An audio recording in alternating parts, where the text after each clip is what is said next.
사사기는 여호수아가 죽은 이후의 역사를 다루고 있습니다. 사사기 1장 1절은 여호수아가 죽은 후에 라는 말로 시작하고 있습니다.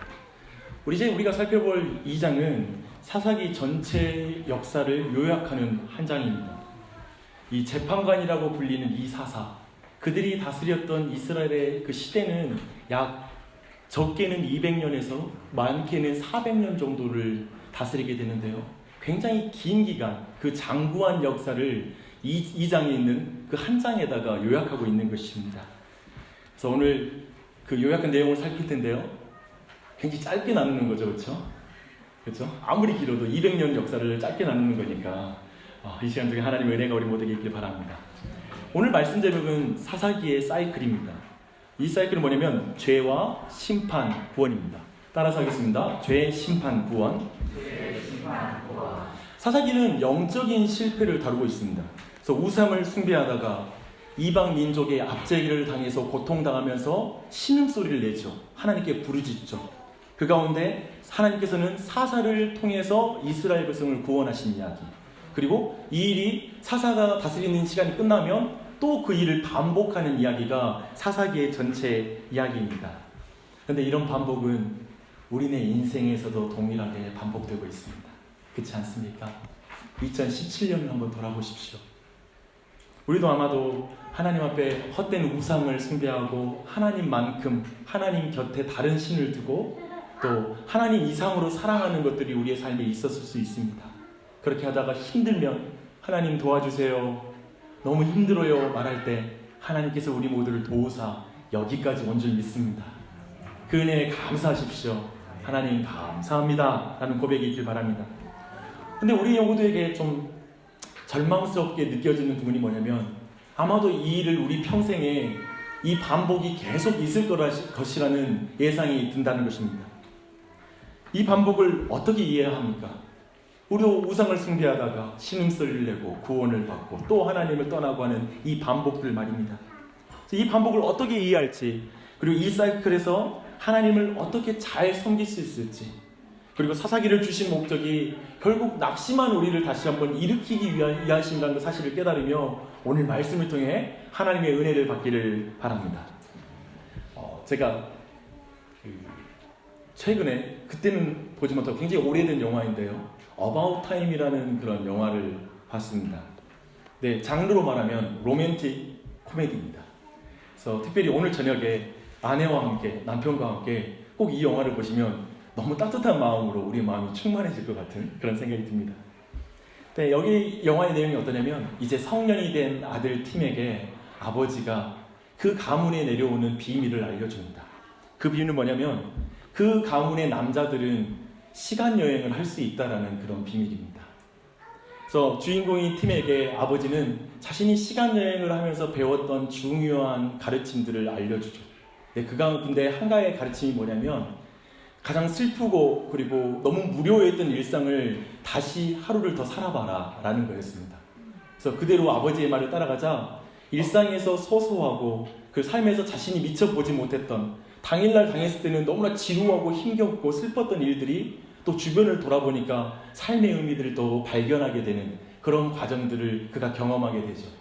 그리고 그가 처음에는 되게 시간여행을 많이 떠나요. 특별히 그가 운명적으로 만난 멜이라는 그 여인을 위해서, 그 여인에게 잘 보이기 위해서 계속 반복해서 시간여행을 떠납니다. 그리고 그 여자를 정말 사랑하게 되죠. 근데 저는 이 영화에서 무엇보다도 주목하고 되게 와닿았던 내용이 뭐냐면 이 주인공 팀이 이런 모든 시간여행과 과정을 통해서 점점 인생의 의미를 깨달아가고 그리고 시간의 의미를 깨달아가는 그 장면이 되게 와닿았습니다. 그래서 그가 마지막에 이렇게 말해요. 자기는 아버지가 줬던 그 가르침보다 더 한 단계 더 나아갔다고. 뭐냐면 이제는 나는 더 이상 시간여행을 가지 않는다고. 매일매일을 자신의 특별하면서도 평범한 마지막 날이라고 생각하면서 완전하고 즐겁게 하루를 지내려고 노력하는 것, 바로 그의 삶의 한계 속에서 현재의 소중함을 깨달으며 살아가는 것, 그것이 자신이 발견한 인생의 의미라고 말하면서 영화가 마무리가 됩니다. 아쉽게도 우리에게는 타임루프를 통해서 과거로 돌아갈 능력이 없습니다. 너무 아쉬워요. 영화같이 되면 좋을 텐데 말입니다. 근데 하나님께서는 더 좋은 사사의 역사를 주셨습니다. 무슨 말입니까? 성령님이 역사하시면 우리는 사사기의 사이클을 통해서 그 반복을 통해서 우리 자신을 미리 볼 것입니다. 더 정확하게 보게 될 것입니다. 성령님의 도우심으로 우리는 하나님의 관계를 지키기 위해 하지 말아야 할 것이 무엇인지를 사사기를 통해서 우리는 배울 수가 있습니다. 하나님을 떠나는 게 얼마나 쓰디쓴 것인지를 이 사사기를 통해서 깨닫게 될 것입니다. 죽음의 사이클을 벗어날 수 없는 인간의 무력함도 보게 될 것입니다. 동시에 이 죽음의 사이클, 이 사사기의 사이클을 벗어날 수 있는 하나님의 능력 또한도, 은혜 또한도 이 사사기에 있다는 걸 깨닫게 될 것입니다. 사랑하는 여러분, 우리 모두에게 성령님의 조명하심이 있기를 바랍니다. 이제 먼저 우리 한번 사사기의 1장, 2장 전반부를 좀 보시게요. 아마도 오늘 모든 내용을 이해하는 기초가 될 것입니다. 2장 2절을 보니까 하나님은 이스라엘에게 두 가지를 요구하고 있습니다. 첫째, 가나안 땅 주민과 언약을 맺지 말라. 둘째, 그들의 제단을 헐라. 이 내용을 세상 사람들과 계약도 맺지 말고 단궁상에 목을 베라, 뭐 이런 식으로 적용해서는 안 될 것입니다. 이렇게 그냥 표면적으로 적용해서는 안 되는 본문입니다. 그런 의미에서 이 말씀은 사실 단순하게 말씀을 짧게 설명할 수 있고 그리고 우리가 쉽게 이해할 수 있는 그런 본문의 내용이 아닙니다. 하지만 이 명령을 이해하지 못할 때 사실 이 명령에 대해서 많은 사람들이 구약의 야훼는 지독한 인종주의자며 타종교를 인정하지 않는 배타적인 신이다 라고 이렇게 사람들이 평가하는 게 너무 많기 때문에 잠시 그 부분을 설명하고 그 다른 내용으로 넘어가십시다. 에덴 동산 이후에 가나안 땅은 인류 역사상 유일무이한 신정국가입니다. 이걸 알아야 돼요. 하나님을 왕으로 모신 하나님의 나라인 것입니다. 근데 하나님의 나라는 하나님의 말씀에 순종함으로 하나님의 사랑과 하나님의 다스리심을 드러내는 나라가 하나님의 나라입니다. 그렇게 지금 이 명령은 뭐냐면 가나안 땅에서 하나님의 말씀에 순종하지 않는 사람, 그리고 하나님의 사랑과 선하심을 드러내지 않겠다고 완악하게 거절하는 자는 나라를 이루기 위해서 먼저 밀어내서 쫓아내야 된다는 거예요. 그리고 하나님 보이실 그 나라 안에는 그러한 죄인들은 있지 못하고 하나님의 사랑과 그 다스림을 드러낼 하나님의 말씀에 순종하는 그 백성이 있어야 된다고 말하는 것입니다. 그래서 하나님의 나라의 영역으로 지정된 가나안 땅에서 모든 악의 세력을 몰아내야 됩니다. 그래서 거룩한 하나님의 통치가 이루어지게 해야 됩니다. 그래서 우리는 이스라엘을 거룩한 나라다, 그리고 구별된 나라라고 부르는 것입니다. 그렇게 보면 가나안 땅의 주민과 언약을 맺지 말라, 그리고 그 땅의 제단을 헐어버리라 라고 말하는 명령은 굉장히 한정된 기간에 신정국가인 이스라엘 백성에게만 주어진 특별한 명령입니다. 이 특징을 잘 알아야 돼요.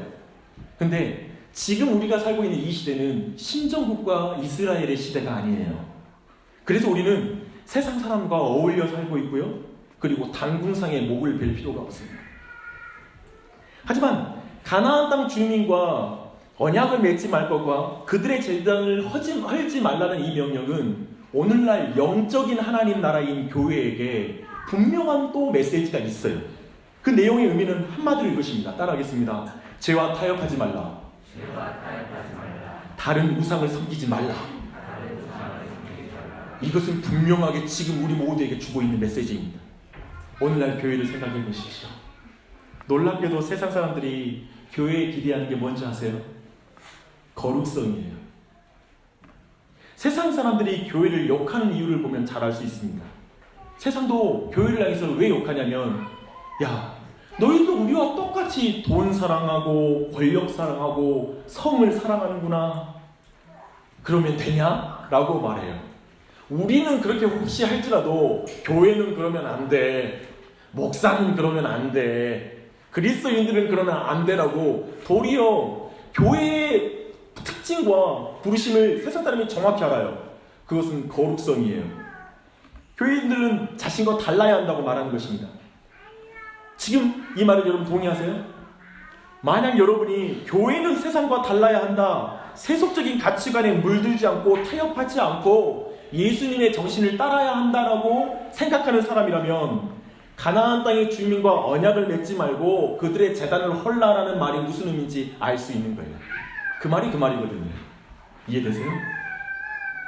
그러나 1장과 2장 전반부를 보니까요, 이스라엘 백성이 가나안 땅에 있는 백성들과 타협을 해요. 그리고 그들을 그 땅에 남겨둬요. 그리고 그 땅의 제단들을 여전히 헐지 못하고 그대로 남겨둡니다. 얼핏 보면 어떠세요? 현대적인 시각을 가진 사람은 이 부분을 딱 해석하고 나서 이럴 거예요. 오, 이스라엘 민족이 굉장히 관용적인 민족이구나. 하나님은 굉장히 독선적이고 배타적인 하나님인데 이들은 그 땅에 있는 종교를 인정해주는 제국주의적이지 않은 그런 선교 방식을 취했구나. 그 땅의 종교도 인정해주고 그 땅의 사람들도 살려주고 도리어 그 백성들이 더 사랑이 많은 것처럼 불순종한 이스라엘 백성이 더 좋아 보인단 말입니다. 그러나 그 땅의 주민과 언약을 맺는 것은 마치 사형 판결을 받은 죄수에게 형을 집행하지 않고 공전의 길을 선택한 집행관과 같은 것입니다. 봐봐요. 살려두면 분명히 무고한 생명들을 많이 죽일 것이기 때문에 법정의 재판관은 정당하게 그 판단이 명확할 때에만 사형이라는 판결을 내립니다. 근데 그 사람을 그냥 살려주는 것, 그건 관용이 아니라 범죄입니다. 그쵸? 그래서 우리 모두는 죄인과 화평의 조약을 맺는 것은 똘레랑스가 아니라 관용이 아니라 재판관에 대한 하극상입니다. 반역입니다. 그들의 제단을 부수지 않았다는 말은 가나안들의 종교 시스템을 그대로 묵인하고 받아들였단 말입니다. 우상과 공조를 선택하는 것은 종교적 관용이 아니라 하나님을 반역하는 것이라고 성경은 말하고 있습니다. 하나님께서는 이스라엘을 분명히 거룩한 나라로 부르셨어요. 하나님만 왕으로 모시고 그분의 말씀에 순종하는 나라로 부르셨어요. 그래서 그 거룩한 백성을 통해서, 즉 거룩한 백성을 통하여 거룩하지 않는 백성들을 구원하시려고, 배타적으로 이스라엘만 구원하려고 그들을 거룩하게 하신 게 아니라 다른 사람을 구원하려고 그 일을 행하신 것입니다. 아브라함의 언약을 이루시려고 이스라엘 백성을 가나안 땅에 그렇게 보내시고 두 가지 명령을 준 거였어요. 근데 이제 한 개인의 차원이 아니라 이스라엘 민족 전체가 이 말씀을 거절하는 거예요. 그냥 받아들이지 않는 상태가 되어버린 거예요. 굉장히 무서운 거예요. 결국에 히브리인들이 가나안 족속처럼 변해버렸습니다. 가나안 족속처럼 생각하고 가나안 족속처럼 말하고 가나안 사람들이 생각하는 가치관을 그대로 따라가고 그리고 가나안 족속들이 믿는 신을 숭배하게 된 거예요. 교회가 완전히 세상과 똑같아져 버린 것입니다. 우리 시대는 어떤가요? 세상의 빛과 소금으로 부름받은 교회 또한 이스라엘이 받은 이 명령을 동일하게 받았습니다.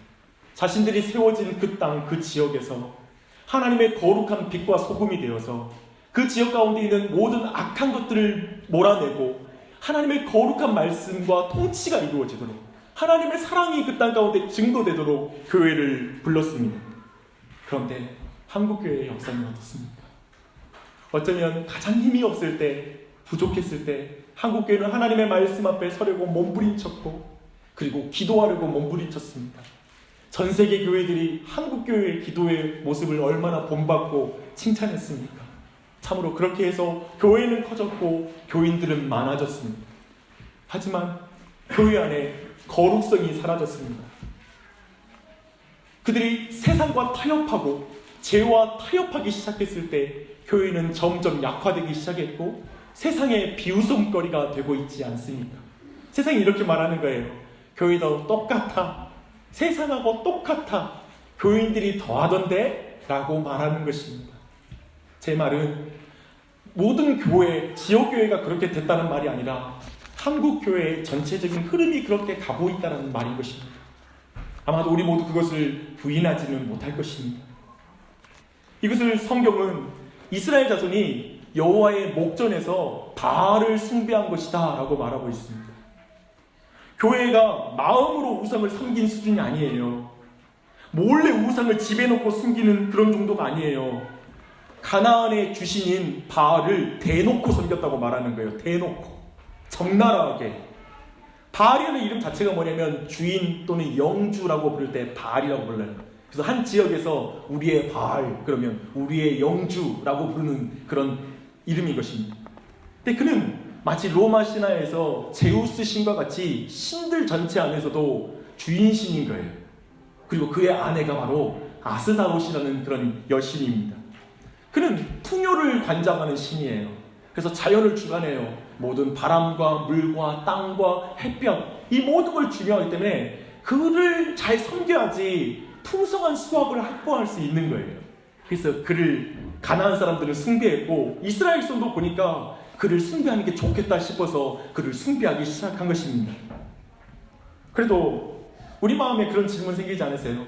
어떻게 여호수아가 딱 죽자마자 이스라엘 백성이 순식간에 너무나 빨리 이 바알을 숭배하는 거예요. 우리는 늘 그거 보면 이해가 안 돼요. 그리고 또 한편에 애굽 땅에서 그들을 인도하여 내신 그들의 조상들의 하나님 여호와를 어떻게 그렇게 쉽게 버릴 수가 있죠? 성경은 그걸 강조해요. 너희들에게 얼마나 은혜를 줬는데 우상을 섬길 수 있니? 라는 구조로 설명하고 있는 거예요. 이유는 간단해요. 그리고 그 이유는 강력해요. 그리고 그 이유는 우리가 너무 잘 이해가 되는 이유예요. 왜 이스라엘 백성이 바알을 숭배했을까요? 바알은 현실적인 것을 보장해 주기 때문에 그렇습니다.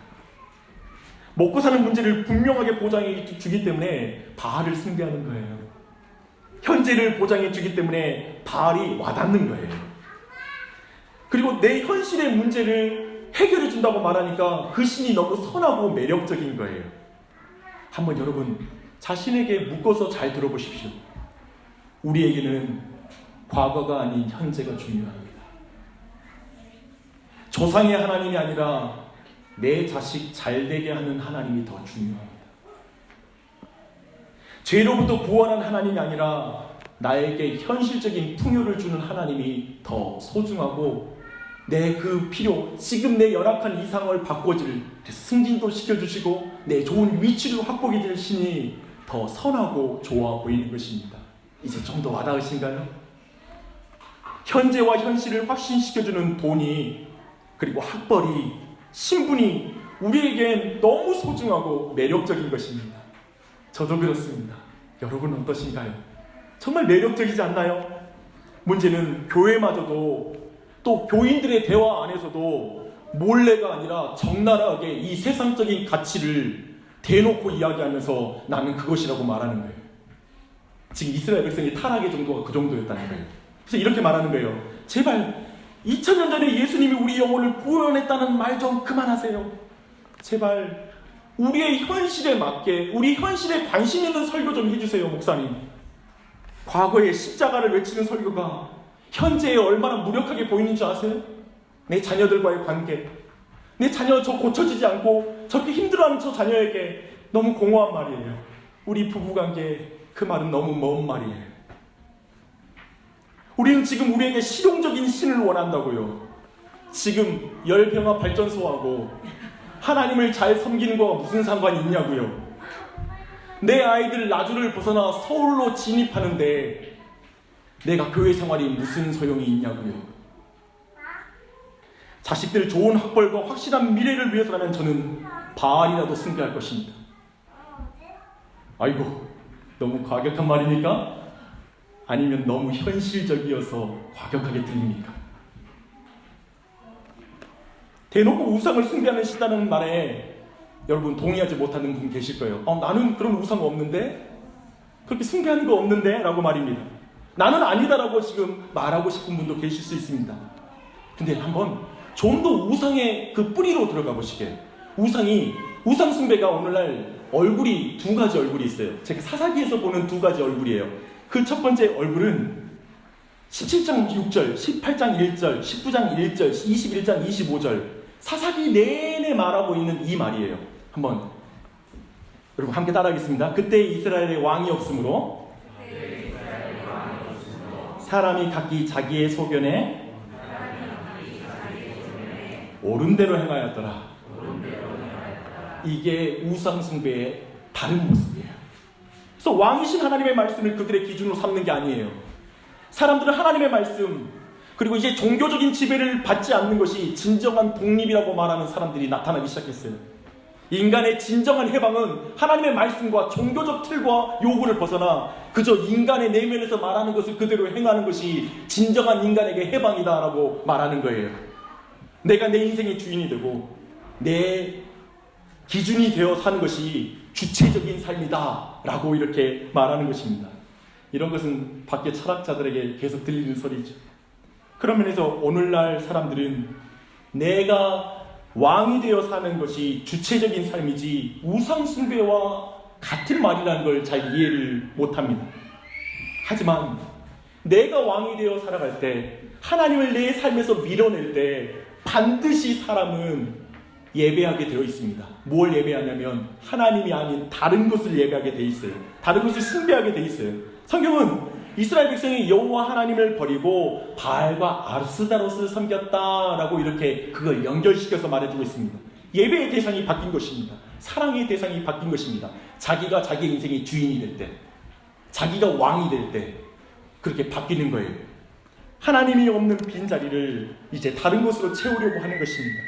돈, 명예, 권력, 인정, 사랑, 그리고 학벌, 수없이 많은 것들로 자신의 삶을 채우면 내가 행복해질 거야. 하나님이 줄 수 있는 그것을 내게 줄 거야 라고 생각하며 계속 그것을 추구해 나간단 말입니다.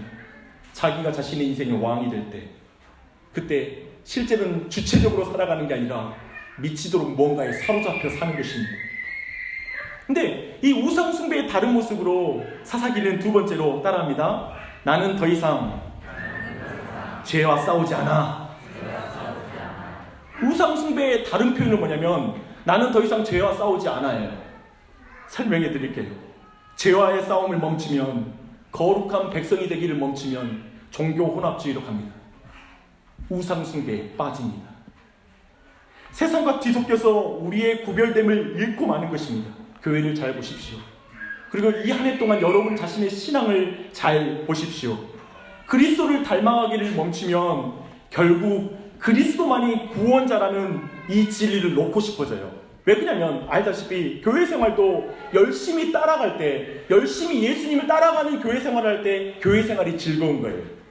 이해되세요? 열심히 우리가 예수님을 쫓아가고 거룩해지려고 하고 죄와 싸울 때 예수님이 소중해지는 거예요. 근데 우리가 죄와 싸우지 않고 타협해버리면 벌써 우리 마음 가운데 아유, 예수님 그렇게까지 믿을 필요 없어. 적당히 믿어. 그래서 그렇지 안 믿어도 인생의 문제는 다 풀려. 열심히 공부하면 풀리고, 또 이거 요즘 비트코인이 있어. 한번 해봐봐. 이게 해줄 거야. 그렇게 가는 거예요. 뭔가 하나님과 그분을 거룩함을 추구하지 않으면 그 자리에 다른 신이 와요. 그래서 이 죄와 치열하게 싸우지 않음이 곧 우상숭배의 다른 모습입니다. 종합하면 사사시대는 내가 왕이 되어 더 이상 죄와 싸우지 않고 대놓고 우상을 숭배하는 시대, 대놓고 현실을 숭배하는 시대, 그게 사사시대입니다. 그런데 이렇게 보면 우리 시대도 사사시대죠. 그쵸? 예전에 제가 그런 말 했잖아요. 한번 나눴던 것 같은데요.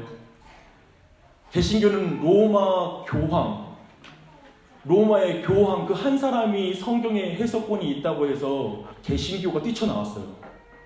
그래서 오늘날은 또 어떻게 되냐면 교회마다 교황이 있다는 말이 또 있어요.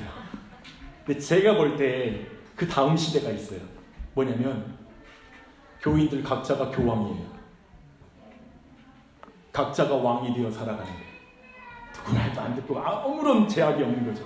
각자 자기의 옳은 소견대로 행하는 시대, 그게 아마 사사시대라고 말할 수 있을 것입니다. 이렇게 대놓고 우상숭배에 빠진 이스라엘 백성을 향하여 2장 14절에서 하나님이 이렇게 말해요. 하나님은 여호와께서 이스라엘에게 진노하사라고 말합니다. 이걸 원어에서 직역하면 이거예요. 그리고 그의 코가 불탔다. 되게 거칠어요. 표현이 투박하고. 대강 우리식으로 표현하면 여호와 하나님이 뚜껑이 열리셨다. 굉장히 이렇게 표현하는 게 매우 여기 번역에 되게 합당한 번역입니다.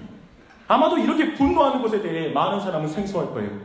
하나님은 자비로우시고 은혜로우시며 노하기를 더디하시며 인자와 진실이 많은 분이라고 알고 있기 때문에 하나님이 진노하셔?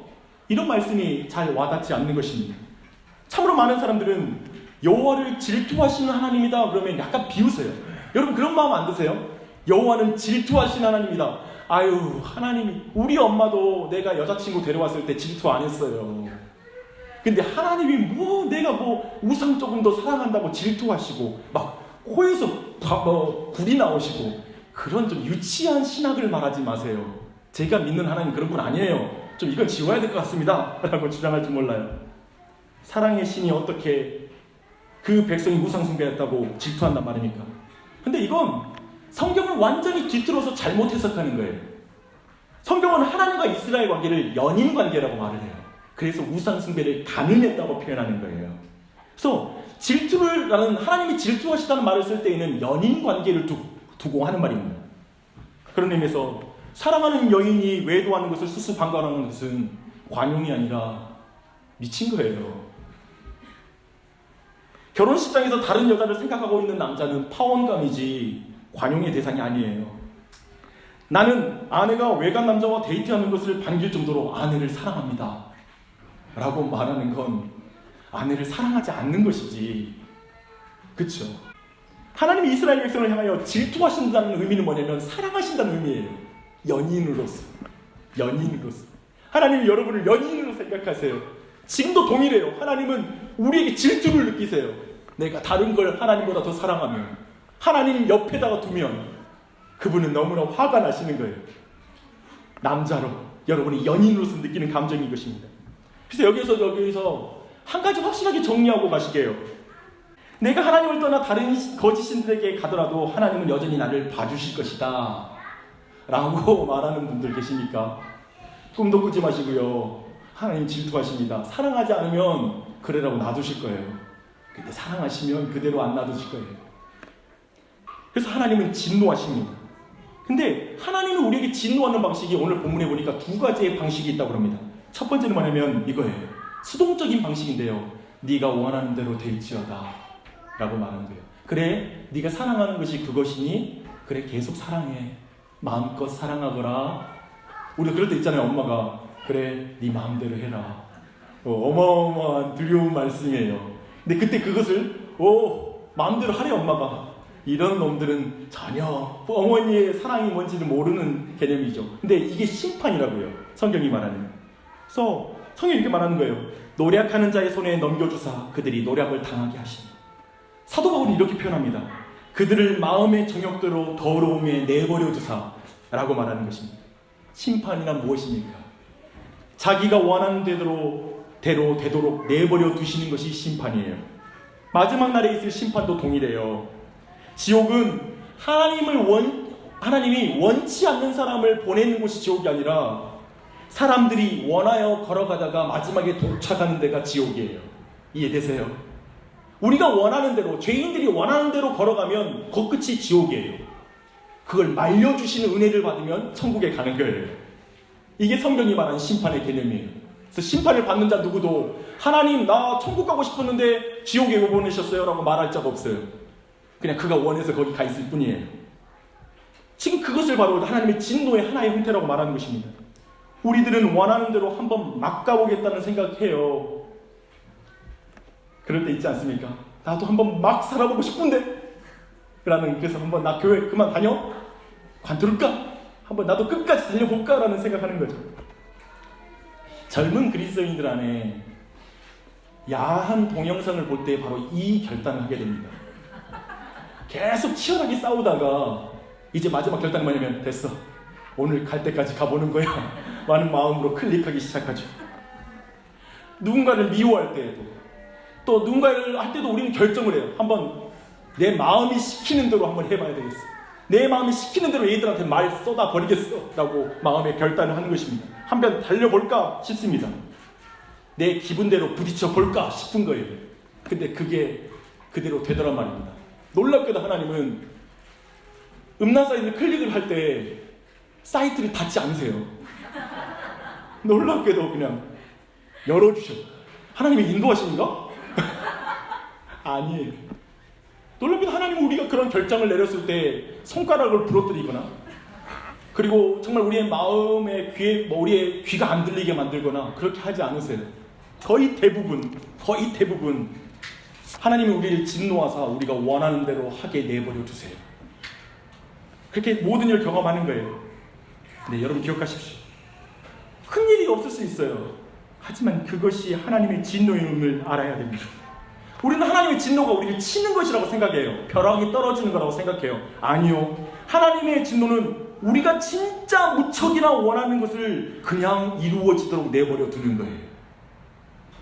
놀랍게도 하나님은 그 신약의 한 아버지는 탕자에게 방탕한 생활을 하게 유산을 건네줘요. 그가 어떻게 쓸지를 다 알아요. 근데 가보라는 거예요. 그 가보라고 하는 그 이유는 분명히 있어요. 나중에 그가 돌아올 걸 아는 거예요. 아버지의 품이 얼마나 좋은 것인지를 깨닫게 하기 위해서 기꺼이 하나님은 한번 돌아보라는 거예요. 하나님의 진노에는 우리를 끊어서 버리는 게 아니라 결국 돌아오게 하시는 하나님의 은혜까지 포함되는 거예요. 그대로 해보라는 거 안에는. 그렇죠? 여러분 어땠습니까? 탕자는 그 과정을 통해서 쓰디쓴 인생을 맛봤을 거예요. 인생 별거 없구나. 즐겁게 보이는 것이 별거 없다는 걸 깨달아요. 유익하지 않다는 걸 깨달아요. 그렇게 서서 예수님께 나오는 거예요. 그래서 그리스도인들은 시간이 갈수록 깨달아요. 내 마음대로 되는 게 다 복은 아니더라. 그렇지 않아요? 그래서 그리스도인들이 성숙해 가면 어떤 기도가 나오냐면 주기도가 나와요. 하나님, 하늘에서 아버지의 뜻이 이루어진 것처럼 아버지 뜻이 제게 이루어지게 해주십시오. 하나님, 제 소원이 이거예요 라고 기도해요. 하지만 하나님은 아마도 저 생각하는 것보다 더 큰 계획을 가지고 있을 텐데 이 안에 주님 뜻이 이루어지길 원합니다 라고 기도하는 거예요. 할렐루야. 그런 자리로 나아가도록 그 첫 번째 진노를 행하십니다. 또한 두 번째 진노는 뭐냐면 능동적인 방식이에요. 사사기는 이렇게 말해요. 여호와의 손이 그들에게 재앙을 내리셨다고 말해요. 실제로 재앙을 주는 거예요. 사사기에서는 이방 민족을 통해서 압제를 당하는 실제적인 재앙을 맛보게 하세요. 하나님이 연단을 주시고 고난을 주시는 거예요. 이것 또한 그들을 돌이키기 위해서 매를 드시는 거예요. 그러니까 자녀 교육도 두 가지고 하나님의 교육도 두 가지예요. 네 마음대로 한번 해봐라. 죽어도 말 안 들으니까 해봐라. 근데 때로는 도저히 안 되겠으면 매를 들어서 때리는 거예요. 하나님도 그 방식을 쓰는 거예요. 근데 수동적인 방식과 이 능동적인 하나님의 진노의 방식은 사사기에서 놀랍게 이게 연결이 돼요. 봐봐요. 하나님께서는 이스라엘 백성이 그 땅에 있는 이방 민족을 너무 좋아해가지고 같이 살고 싶어요. 같이 살고 싶어. 그러니까 그래 살아라 라고 해요. 같이 살았어. 근데 나중에 그들이 이스라엘 백성을 압제해요. 이제 능동적으로 그들을 핍박하는 도구가 되는 거예요. 그래서 이것이 우리에게 큰 가르침을 줘요. 언뜻 내게 힘이 있고 능력이 있을 땐 나 돈 다스릴 수 있습니다 주님. 나는 하나님 자녀도 다스릴 수 있고 이 세상에 있는 모든 걸 다스릴 수 있습니다. 다 내 권세 아래 있습니다 라고 교만할지 몰라요. 근데 어느 순간 이것들이 나의 인생의 가시가 되기 시작해요. 그것이 나를 고통스럽게 만들어요. 그걸 보여주고 있는 것입니다. 사랑하는 여러분, 하나님의 진노에 대해서 이스라엘 백성은 어떻게 반응합니까? 놀랍게도 이스라엘 백성은 회개하는 내용이 안 나와요. 사사기의 내내 볼 때 이스라엘 백성이 회개했다는 언급이 없어요. 사실은 그저 그들이 고통스럽게 부르짖는 거예요. 신음소리를 내는 거예요. 너무 힘들면 우리가 소리도 안 나오잖아요. 근데 적당히 힘들면 아이고 죽겠다 굉장히 많이 하잖아요. 근데 그들이 신음소리를 내는 거예요. 고통소리를 내는 거예요. 이것이 이와 동일한 단어가 출애굽기 2장 24절에 있어요. 그리고 6장 5절에 나와요. 성경에 4번 나온대요. 근데 여기에 지금 사용돼요. 이스라엘 백성이 부르짖는다는 표현이. 근데 이 부르짖음 가운데 출애굽기를 보면 이스라엘 백성이 하나님께 회개하는 게 아니라 하나님이 그들의 신음소리를 듣고 아브라함의 언약을 기억하사 그들을 구원하신 거예요. 이 말이 무슨 말입니까? 우리들도 인생 가운데 이스라엘 백성도 그렇고 내가 왜 고통을 당하는지 그 이유도 모르고 고통스러워하고 내가 아직 하나님 앞에 회개하지도 않고 하나님 앞에 온전히 서지 않았을 때 그저 내가 고통을 받고 있을 때 하나님은 구원할 사사를 일으키시는 거예요. 구원자를 일으키셨던 거예요. 내가 아직 죄인 되었을 때에 그 은혜를 베푸신 거예요. 내 신음소리 때문에 내가 아파하니까 나의 작은 신음에도 응답하신 거예요. 이 한 해 동안 여러분이 하나님 뜻 다 알아가지고 여기 와 있나요? 여러분이 너무나 똑똑해서 여기 와 있어요? 하나님의 은혜에 다 반응해서 여기 나와 있어요? 나 하나님께 돌아갈 거예요 말해서 여기 와 있나요? 아니요. 하나님이 계속 붙잡아 주시는 거예요. 그걸 이 안에도 놀랍게 사사기는 말하고 있습니다. 그리고 이제 그 사사들은 하나같이 하나님이 사용하신 사사들은 하나같이 덜 떨어져요. 이스라엘 백성인 남자들이 하도 무력하고 어벙하니까 쓰신 게 드보라예요. 드보라가 말하는 게 뭐냐면 그 시대의 남자들은 다 너무 허접하여 하나님이 이 여자를 통해서도 일하셨더라는 게 드보라의 그 핵심 메시지예요. 삼손을 봐요. 사사들 안에도 죄악이 있고요. 어리석임이 가득해요. 하나님이 그런 자들을 들어서 쓰세요. 근데 여기서 강조되는 게 오늘 말씀 보면 하나님이 사사들과 함께하사를 말하는 거예요. 하나님이 함께하셔서 구원을 이루시는 거예요. 그 당대만이 아니라 사사들 덕분에 구원을 얻어도, 그러나 그 당대에 우리가 보는 건 뭐냐면 사사들의 한계예요. 사사들이 죽고 나면 그 백성이 다시 우상숭배를 하는 거예요. 심지어는 그 당대에도 사사들의 말을 듣지 않았다라고 말하는 거예요. 오히려 하나님 명령을 떠나서 다시 우상숭배에 또 빠지는 거예요. 그래서 사사기 내내 가장 강조하는 말이 이 말인 거예요. 그때 그 땅에 왕이 없었으므로 각자 자기 소견에 옳은 대로 행하였더라. 지금 사사기가 강조하고 있는 건 뭐냐면 왕이 필요하다라는 거예요. 이 순환의 사이클 계속 반복하고 구원하고 타락하고 구원하고 하는 이 반복에서 벗어날 수 있는 방법은 왕이 오셔야 된다. 왕이 너희를 구원하셔야 한다고 말하고 있는 것입니다. 사사시대의 사람들이 평안할 때는 말했을 거예요. 내가 잘나서 평안한 거야. 내가 하나님 말씀에 순종 잘하는 것 같아. 우리가 하나님만 섬기고 있어. 근데 사사만 없어도 환경이 조금만 사라지니까 금방 우상숭배에 들어가서 자기네 실력을 명백하게 보는 거예요. 그리스도인도 동일해요. 내가 어떤 환경에서는 너무나 열심히 하고 잘하고 그리고 실력이 있고 내가 능력 있게 보일지 모르지만 하나님의 은혜가 딱 거치면 내 안에 있는 더러운 게 다 일어나는 거예요. 연약한 게 다 일어나는 거예요. 부족한 게 다 일어나는 거예요. 그래서 제가 자신이 얼마나 약한 자인지 적나라하게 보는 거예요. 다만 사사기가 강조하고 있는 뭐냐면 반복해서 계속 12번 막 보여주는 거예요. 인간 너 약하다. 된 줄도 아냐. 아니다. 손줄로 하지 생각하지 마라. 넘어진다. 이걸 12번을 반복한 책이 사사기야. 사사기의 반복 우리 진리잖아요. 근데 그 반복의 의미가 계속 나의 실력을 보여주는 거예요. 하나님 은혜가 없으면 어떤 존재인지를 보여주는 것입니다. 동시에 너에겐 왕이 필요해. 너에겐 구원자가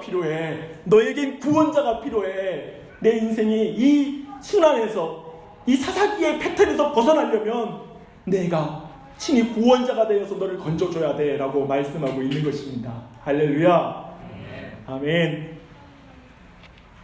2017년을 마무리하는 시점에 와 있습니다. 여러분에게도 사사기의 순환이 보이지 않으십니까? 하나님이 인도하신 땅에서 우리 각자는 어떤 모습으로 서 있습니까? 나주 혁신도시 하나님이 인도하신 땅이죠. 여러분의 가정 안에서, 교회 안에서, 도시에서 여러분은 어떤 자리에 서 있습니까? 구원의 은혜를 쉽게 망각하고 자신의 삶이, 자신 스스로가 삶의 주인이 되어 있지 않습니까? 어느 순간 이 현실에 사로잡혀서 현실적인 존재로만 살고 있지는 않습니까? 반복해서 이건 아니라고 이 한 해 동안 은혜를 받고 은혜를 받았지만 중요한 가치를 망각하고 인생을 살아갈 때 행복하지 않다라는 걸 계속 느꼈지만 엊그제 내가 실패해서 쓴맛을 봤는데 또 오늘도 그 맛을 보려고 달려가고 있는 자기를 보고 있지 않습니까? 잘 안 고쳐지고 순환하는 것 같아서 자신에게 실망해 있고 배우자에게 실망해 계신 분 계십니까? 대부분 그 안에서 포기해버리는 것 같아요. 하나님 그만 따를래요. 우리 부부관계도 이제 끝이에요.